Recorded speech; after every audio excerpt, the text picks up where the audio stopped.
5. So in the last class we discussed the characteristics of the three computer languages. That was the first generation language, machine language, the second generation language, assembly language, and the third and the fourth generation language, that was high level language.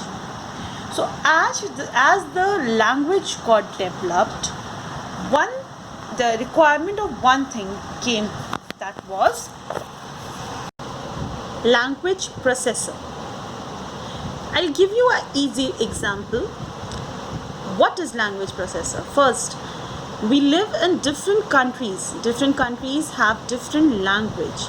So if you're going from, suppose, India to China, you will need a translator, a person who can translate your language to them and their language to you, to convey your message and ideas.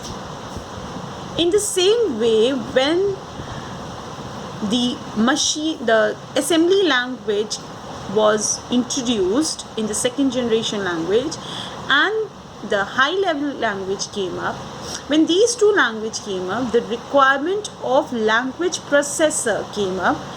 This language processor worked as a translator between the human, that is the user, and the computer.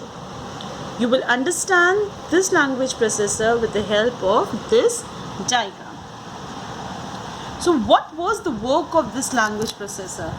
This language processor converts the source code or the instructions given by the human understandable language into the object codes or the understandable language of the computer. So as I have already told you, computer understand only one language, that is the machine language, the binary language, 0 and 1. This translator, this language processor translates the human understandable language, the assembly language, the high level language, to machine language, and the machine language to the human understandable language, so that the computer can process the data.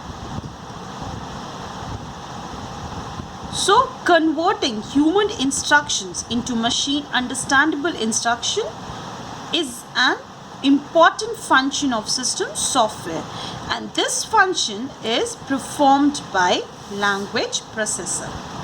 So software that converts human instructions into machine understandable language and vice versa is called language processor. Now you'll ask that what is this source codes and object codes? First of all, the program that needs to be converted to machine language, that means the instruction which is given in human understandable language, is called source codes. And